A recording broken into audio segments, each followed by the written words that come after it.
Hello everyone, welcome back to the channel. तो 10,000 world के new episode में आप सबका स्वागत है। अगर आपने इसका प्रीवियस एपिसोड नहीं देखा तो देख लेना, अगर देख लिया है तो अच्छी बात है। तो फिर चलिए इसको अब हम स्टार्ट करते हैं। तो एपिसोड के स्टार्टिंग में हमें गरुड़ क्लैन में दिखाया जाता है, जहाँ पे वो एंसेस्टर अपने ग्रेट एंसेस्टर के आगे ग्रीट करते हुए कहने लगता है, एंसेस्टर ड्रैगन क्लैन पहले से और भी ज्यादा पावरफुल हो गया है, क्योंकि उसके एक एंसेस्टर आ गए हैं जिसने हमारे बहुत ही ज्यादा लोगों को मार दिया। इतना ही नहीं, होमिंग एंशिएंट ड्रैगन के फॉरबिडन एरिया को भी हमारे क्लैन से पूरी तरीके से छीन लिया है। और मैंने कभी सोचा नहीं था कि ड्रैगन क्लैन का क्यूस ड्रैगन थंडर ड्रैगन वापस आ जाएगा। वैसे अभी तक उसने अपने पूरी स्ट्रेंथ को रिकवर तो नहीं किया, फिर भी वो ताकतवर है। तो एंसेस्टर, आपको हमारी हेल्प करनी होगी उसे हराने के लिए। अब उसकी बातें सुन के दूसरी तरफ हम देखते वहां पे उनका ग्रेट एंसेस्टर कहने लगता है, अगर थंडर ड्रैगन वापस अपने ड्रैगन क्लैन में आ गया है तो उसके पास में जेड बटरफ्लाई भी होगा,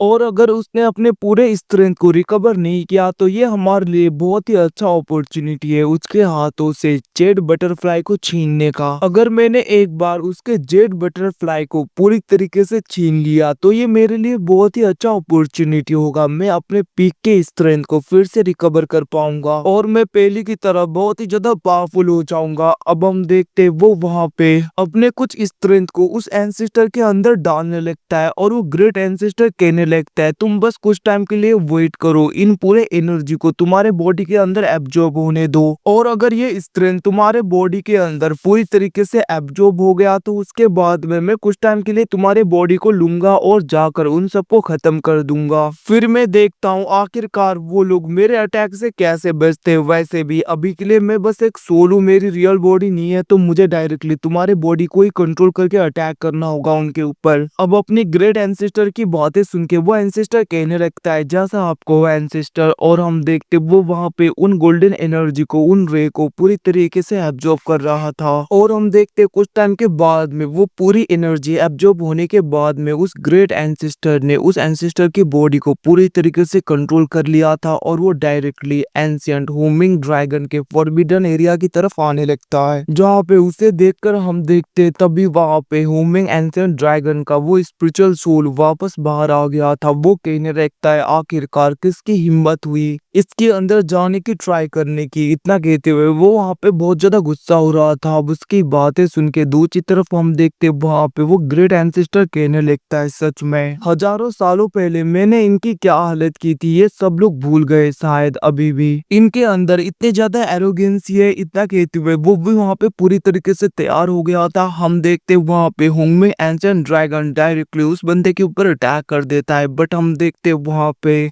डीमन क्लैन का वो ग्रेट एंसेस्टर बहुत ही आसानी से उसके अटैक को रोक देता है। इतना ही नहीं, वो तो डायरेक्टली उसके ऊपर अटैक भी करने लगा था। अब इन सब की वजह से ह्यूमन एंशिएंट ड्रैगन के फॉरबिडन एरिया पूरी तरीके से हिलने लगता है। वो वहां पे कोलैप्स हो रहा था। ये सब कुछ देखकर साउटियान कहने लगता है, आखिरकार इस जगह पे क्या हो रहा है, ये पूरी तरीके से डिस्ट्रॉय क्यों हो रहा है। तभी हम देखते हैं वहां पे गॉडेस कहने लगते हैं, ऐसा लग रहा है कोई यहाँ पे ह्यूमन एंशिएंट ड्रैगन के ऊपर अटैक कर रहा है, जिसकी वजह से उसका असर इसके अंदर भी दिखाई दे रहा है। और वो बंदा जो कोई भी हो, वो जरूर यहाँ पे सोवरिंग गॉड रिलम पे तो होगा, क्योंकि कोई कमजोर इंसान होमिंग एंशिएंट ड्रैगन के ऊपर भला ऐसे अटैक कैसे कर सकता है कि ये पूरा फॉरबिडन एरिया डिस्ट्रॉय होने लगे। अब उसकी बातें सुन के दूसरी तरफ हम देखते हैं ड्रैगन क्लैन का वो ग्रेट एल्डर कहने लगता है, इसका मतलब हमारा पूरा ड्रैगन क्लैन भी डिस्ट्रॉय हो जाएगा। अभी तक तो यहाँ पे एंशिएंट होमिंग गॉड वो सब लोग आए भी नहीं, और यहाँ पे एंसेस्टर क्योस ड्रैगन मतलब कि थंडर ड्रैगन की भी स्ट्रेंथ पूरी तरीके से रिकवर नहीं हुआ, उनकी भी ये क्लोन बॉडी है। तो फिर आखिरकार अब हमें कौन बचाएगा। अब उसकी बातें सुन के थंडर ड्रैगन ले लो कहने लगते हैं, बेवकूफ तुम चिंता मत करो, मैं हैंडल कर लूंगा, ये मेरी क्लोन बॉडी है तो क्या हुआ, मैं अच्छी तरीके से सब कुछ हैंडल कर लूंगा। तो गाइस हमें पता है कि यहाँ पे थंडर ड्रैगन ले लोंग ने झूठ बोल रखा है इन लोगों को, ड्रैगन क्लैन के लोगों को, कि ये उनका बस एक क्लोन बॉडी है, ताकि इन लोगों को ना लगे कि थंडर ड्रैगन इतने ज्यादा कमजोर हो गए। दूसरी तरफ थंडर ड्रैगन ले लोंग की बातें सुन के लिन फैंग कहने लगता है, सीनियर क्या आप अकेले हैंडल कर पाओगे ये सब कुछ। हम देखते वहाँ पे थंडर ड्रैगन ले लोग कहने लगते तुम लोग चिंता मत करो, मैं हैंडल कर लूंगा, तुम लोग बस यहाँ पे जेट बटरफ्लाई के अंदर चले जाओ। अब उनकी बातें सुन के हम देखते हैं सब लोग वहाँ पे जेट बटरफ्लाई के अंदर चले गए थे और वहाँ पे एंशियंट जगह वो फॉरबिडन प्लेस भी पूरी तरीके से डिस्ट्रॉय हो जाता है। तभी हम देखते वहाँ पे थंडर ड्रैगन की तरफ आते हुए वो ग्रेट एंसेस्टर कहने लगता है मैंने सुना है कि ड्रैगन क्लैन का ग्रेट एंसेस्टर थंडर ड्रैगन इस जगह पे आया है। अब उसकी बातें सुन के हम देखते दूसरी तरफ वहाँ पे थंडर ड्रैगन ले लोग कहने लगते हैं आखिरकार तुम्हारी इतनी हिम्मत कैसे हुई, एक यंगर जनरेशन होके तुम मेरे ऊपर ऐसे अटैक करने की हिम्मत करो। अब वहाँ पे थंडर ड्रैगन की बातें सुन के दूसरी तरफ वो ग्रेट एंसेस्टर कहने लगता है मतलब कि गाइस हमें पता है कि इसके बॉडी को यहाँ पे इसके ग्रेट एंसेस्टर ने पोजेस कर रखा है, मतलब कि कंट्रोल कर रखा है। हम देखते वो कहने लगता है तुम्हें क्या लगता है मैं तुम्हें हरा नहीं पाऊंगा, बस तुम देखते जाओ आज यहाँ पे कौन हारता है और किसका क्या हाल होता है। इतना कहते हुए वो अटैक करने के लिए तैयार हो गया था, बट हम देखते वहाँ पे थंडर ड्रैगन के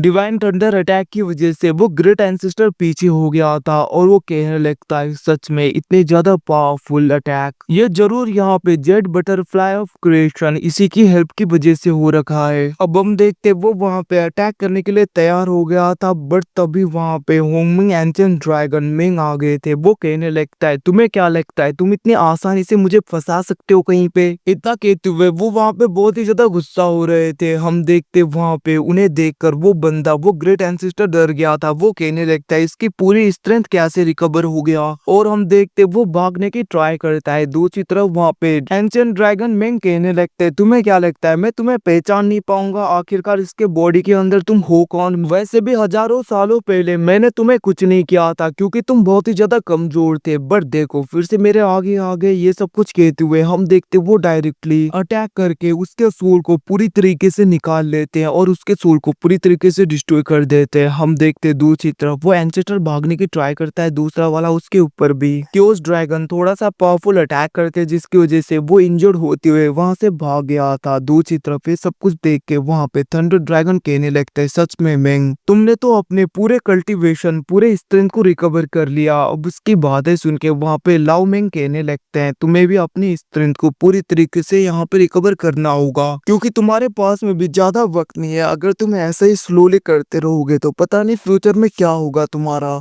अब उसकी बातें सुन के दूसरी तरफ थंडर ड्रैगन कहने लगता है तुम चिंता मत करो मैं भी अपने स्ट्रेंथ को पूरी तरीके से रिकवर कर लूंगा। तभी हम देखते हैं वहाँ पे एम्पर मेंग मतलब कि होंगमिंग ड्रैगन कहने लगते हैं मुझे लग रहा है कि मेरे फॉरबिडन एरिया में कोई ना कोई तो यहाँ पे था जिसने बहुत कुछ इधर उधर कर रखा है, जरा मुझे देखने दो। हम देखते वहाँ पे थंडर ड्रैगन चाहता था कि वो ये सब कुछ ना देखे, बट हम देखते वहाँ पे मेंग अपने पाव की हेल्प से पूरा देखने लगता है जहाँ पे वो देखता है कि अंदर के सारे लिक्विड को थंडर ड्रैगन बहुत ही ज्यादा स्पीड में पी रहे थे। इतना ही नहीं वो वहाँ पे ड्रिंक करते हुए गुस्सा होते हुए कहने लगे थे मैं तुमसे बहुत ज्यादा बड़ा हूँ और तुम्हारी इतनी हिम्मत तुम मुझे अंदर आने से रोक रहे थे पहले। ये सब कुछ कहते हुए वहाँ पे थंडर ड्रैगन अनाप शनाप बकने लगे थे मेंग के बारे में। ये सब कुछ सुन के वहाँ पे मेंग गुस्सा होने लगता है। अब ये सब कुछ देखकर दूसरी तरफ मेंग को इतना ज्यादा गुस्सा देखकर थंडर ड्रैगन ले लो कहने लगता है उस वक्त मैंने बहुत ही ज्यादा ड्रिंक कर लिया था। अब उसकी बातें सुन के दूसरी तरफ हम देखते वहाँ पे होंगमिंग एंशिएंट ड्रैगन कहने लगते हैं ऐसी बकवास बातें करना बंद करो और वैसे भी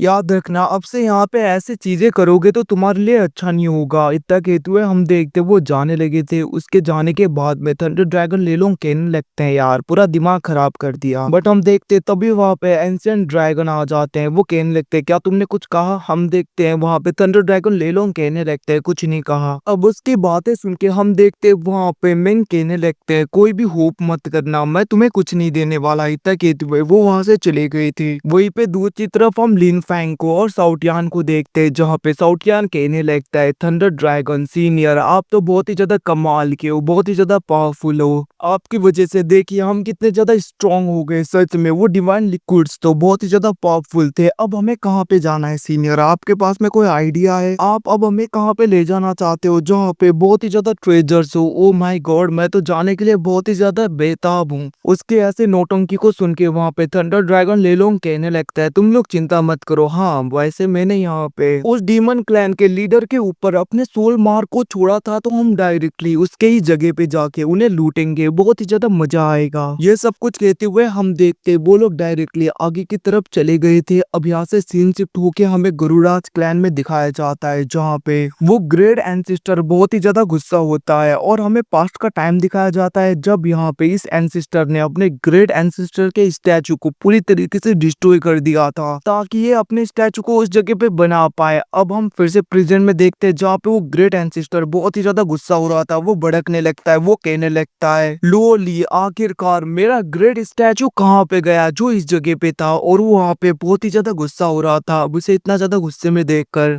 हम देखते हैं वो डीमन क्लैन का लीडर वो एंसिस्टर कहने लगता है, ग्रेट एंसिस्टर ये सब कुछ उन लोगों की वजह से हुआ है, उन लोगों ने ये सब कुछ किया है, उसकी एनर्जी की वजह से यहाँ के सारे स्टैचू पूरी तरीके से डिस्ट्रॉय हो गए। तो प्लीज एंसिस्टर क्या आप मुझे डार्क एनर्जी प्रोवाइड करोगे? इस बार मैं प्रॉमिस करता हूँ कि मैं थंडर ड्रैगन लेलोंग को और उन सबको पूरी तरीके से हरा दूंगा, मेरे आगे कोई नहीं टिक पाएगा। ये सब कुछ कहते हुए हम देखते वो वहाँ पे अपने ग्रेट एंसिस्टर को कहने लगता है, एंसिस्टर आप मुझे अपने पावर को प्रोवाइड करो। अब उसकी बातें सुन के दूसरी तरफ हम देखते हैं उसका ग्रेट एंसिस्टर कहने लगता है, लोली तुम्हें क्या लगता है तुम इतने आसानी से जाके उन लोगों को हरा पाओगे? तुम्हें पता भी है वो कितने ज्यादा पावरफुल है? इतना कहते हुए हम देखते वो ग्रेट एंसिस्टर पागल की तरह हंसने लगा था और वो कहने लगता है, ये सब कुछ तुम्हारी वजह से हुआ है बेवकूफ, मुझे तुम्हें डीमन क्लैन देना ही नहीं चाहिए था, तुम्हारे हाथों में ऐसी हरकतें करोगे, पता नहीं क्या सा डिसेंडेंट मिला है मुझे। ये सब कुछ कहते हुए हम देखते वहाँ पे वो बहुत ज्यादा गुस्सा हो रहा था, बट लोली कहने लगता है, प्लीज एंसिस्टर मुझे पावर दे दो। उसकी बातें सुन के दूसरी तरफ वहाँ पे वो ग्रेट एंसिस्टर कहने लगता है, क्या तुम्हें पावर चाहिए? तो फिर ठीक है दूंगा ना तुम्हें। गुस्सा होते हुए हम देखते वो आगे बढ़ रहा था और वहाँ पे वो ग्रेट एंसिस्टर अपने पाव का यूज करते हुए उन टूटे हुए स्टैचू के पाव को गैदर करके, मतलब कि पत्थरों को कंट्रोल करके उसके ऊपर बहुत ज्यादा पिटाई लगाने लगता है, जिसकी वजह से हम देखते वहाँ पे लोली की बहुत ही ज्यादा पिटाई हो रही थी और वहाँ पे ग्रेट एंसिस्टर बहुत ज्यादा खुश हो रहे थे। वो कहने लगता है, बेवकूफ गधे कहीं के, तुम्हें क्या लगता है तुम ऐसी हरकतें करोगे? तुम जैसे लोग ये हमारे डीमन क्लैन को पूरी तरीके से डुबा देते हैं। इतना कहते हुए वो वहाँ पे उसे बहुत ही ज्यादा पीट रहे थे, जिसकी वजह से हम देखते वो बंदा वहाँ पे बहुत ही ज्यादा इंजर्ड होते हुए नीचे गिर जाता है। तभी हम देखते उसके ऊपर जो थंडर ड्रैगन ने अपने सील को छोड़ा था वो पूरी तरीके से एक्टिवेट हो जाता है और उनका सोल कुछ टाइम के लिए उसके अंदर से निकलता है। ये सब कुछ देख के वहाँ पे ग्रेट एंसिस्टर बहुत ही ज्यादा गुस्सा हो गए थे। वो कहने लगते, लोली बेवकूफ आखिरकार तुम किसको लेकर आए, मैं तुझे छोड़ूंगा नहीं। वो वहाँ पे बहुत ज्यादा भड़क रहे थे, बट हम देखते तभी वहाँ पे थंडर ड्रैगन लेलोंग आ जाता है, जो कि डायरेक्टली उसके ऊपर अटैक कर देते हैं। अब वहाँ पे उसके ऊपर अटैक करते हुए उस ग्रेट एंसिस्टर के मुंह से हम कुछ आवाजें सुनते हैं। वो कहने लगता है, लोली बेवकूफ अगर मैं जिंदा बच गया तो अगली लाइफ में मेरे आगे तुम आना नहीं, सच बोल रहा हूँ, अगर तुम मेरे आगे आए तो उसी वक्त मैं तुम्हें पूरी तरीके से खत्म कर दूंगा, तुम्हें कोई बचा नहीं पाएगा। इतना कहते हुए वहाँ पे ग्रेट एंसिस्टर बहुत ही ज्यादा गुस्सा हो रहा था। वो कहने लगता है, ये बेवकूफ अपने दुश्मनों को भी इस जगह पे लेकर आया, क्या सा डीमन बनेगा रे तू। तो इतना कहते हुए वो पूरी तरीके से डिस्ट्रॉय हो गया था। दूसरी तरफ ये सब कुछ वहाँ पे लिन फैंग, गॉडेस, साउटियान और वो एल्डर देख रहे थे। तभी हम देखते वहाँ पे लिन फैंग कहने लगता है, टिट फॉर टैट हो गया। तभी हम देखते वहाँ पे गॉडेस भी कह रही थी कि ये तो रूल ही है, स्ट्रॉन्गर हमेशा वीकर के ऊपर बहुत ही ज्यादा डोमिनेट करता है। लिन फैंग को देखते वो कहने लगता है, मेरा नेचर ऐसा नहीं है, मैं स्ट्रॉन्ग बनना चाहता हूँ ताकि मैं अपने पसंद के लोगों को प्रोटेक्ट कर पाऊँ। अब ये सब कुछ कहते हुए हम देखते लिन फैंग कहने लगता है, सबसे पहले हमें आगे चलना चाहिए, इनके यहाँ पे क्या क्या ट्रेजर है हम भी तो ले लें। ये सब कुछ कहते हुए हम देखते वो सब लोग आगे चले गए थे, जहाँ पे लिन फैंग को एक क्लोन मिलता है, एक बॉडी मिलता है जिसको वो पूरी तरीके से ले लेता है। वो कहने लगता है, इस बॉडी को तो पूरी तरीके से प्रिजर्व किया गया है और वो डायरेक्टली उसे लेकर अपने गॉड के ग्रेवयार्ड के अंदर चला गया था, जहाँ पे साउटियान के ग्रेट एंसिस्टर को वो उस बॉडी को देते हुए कहने लगता है, ये आपके लिए एक क्लोन बॉडी जो कि आपकी कुछ काम आ सकती है, बाद में मैं आपके लिए कुछ और ढूंढ दूंगा। अब उसकी बातें सुन के वहाँ पे हम देखते हैं साउटियान को ग्रेट एंसिस्टर लिन फैंग को थैंक यू कहते हुए उसे ले लेता है। वही पे दूसरी तरफ हम थंडर ड्रैगन लेलोंग को देखते जो कहने लगता है, मैंने कभी सोचा नहीं था इतना ज्यादा प्रीसियस स्पिरिचुअल स्टोन जो यहाँ पे हुआन स्टोन है इस जगह पे मिलेगा। अगर मैं इसे एब्जॉर्ब कर लूंगा तो मैं अपने पूरी तरीके से बहुत ही ज्यादा स्ट्रेंथ को रिकवर कर पाऊंगा। तभी हम देखते वहां पे गॉडेस भी कहने लगते इसे एब्जॉर्ब करने के बाद में मैं भी अपने पूरे ट्रांसफॉर्मेशन को कंप्लीट कर लूंगी। अब उनके बीच में ये सब कुछ बातें दूसरी तरफ वहाँ पे ड्रैगन क्लैन का ग्रेट एल्डर भी सुन रहा था और वो बहुत ही ज्यादा शौक था। वो कहने लगता है, मैंने कभी सोचा नहीं था कि थंडर ड्रैगन लेलोंग हमारे एंसेस्टर लिन फैंग के साथ में इतने ज्यादा क्लोज हैं, क्योंकि यहाँ पे एंसेस्टर की बातें सुन के ऐसा लग रहा है कि वो इस बंदे के साथ में बहुत ही ज्यादा क्लोज है, अच्छा रिलेशन है इनका। अगर मैंने यहाँ पे पहले लिन फैंग को ऑफेंड किया होता तो पता नहीं आखिरकार थंडर ड्रैगन लेलोंग मेरे साथ में क्या करते। ये सब कुछ कहते हुए वो परेशान हो रहा था। वो कहने लगता है, अच्छा हुआ मैंने यहाँ पे इस लड़के को ऑफेंड नहीं किया था, मैं तो बच गया। ये सब कुछ कहते हुए वो वहाँ पे थोड़ा सा खुश हो रहा था। अब यहाँ से सीन शिफ्ट होके हम डायरेक्टली लिन फैंग और साउटियान को देखते जो कि स्पिरिट रिलम में वापस आ गए थे। और वहाँ पे साउटियान कहने लगता है, सच में मैंने सोचा नहीं था ड्रैगन क्लैन के लोग इतने ज्यादा अच्छे होंगे और वहाँ के लड़कियां तो कितनी ज्यादा खूबसूरत है। और बहुत ही ज्यादा मजा आ गया जब यहाँ पे एंशिएंट होंगमिंग ड्रैगन ने हमारे ऊपर अपने ड्रैगन एसेंस को फेंका था। पता नहीं वो क्या था बट वो बहुत ही अच्छा था जिसकी वजह से हमारी स्ट्रेंथ बहुत ही ज्यादा बढ़ गई। ये सब कुछ कहते हुए वहाँ पे वो बहुत ज्यादा खुश हो रहा था। तभी हम देखते वहाँ पे लिन फैंग के पास में युंगमिंग पैलेस के वो ग्रेट एंसेस्टर आ गए थे। वो कहने लगते हैं, अच्छा हुआ कि तुम वापस आ गए। वैसे हाँ, तुमसे मिलने के लिए कोई लड़की इस जगह पे आई है। अब वहाँ पे लड़की का नाम सुन के साउटियान कहने लगते, क्या लड़की? आखिरकार कौन हो सकता है मास्टर जो आपको मिलने के लिए इस जगह पे आई है? और गाइस जितना कहते हैं एपिसोड यहीं पे खत्म होता है। Thanks for watching, bye bye, see you again. मिलते हैं कुछ टाइम के बाद में मार्शल मास्टर के लिए वेट करना। तो thanks for watching, bye bye, see you again guys.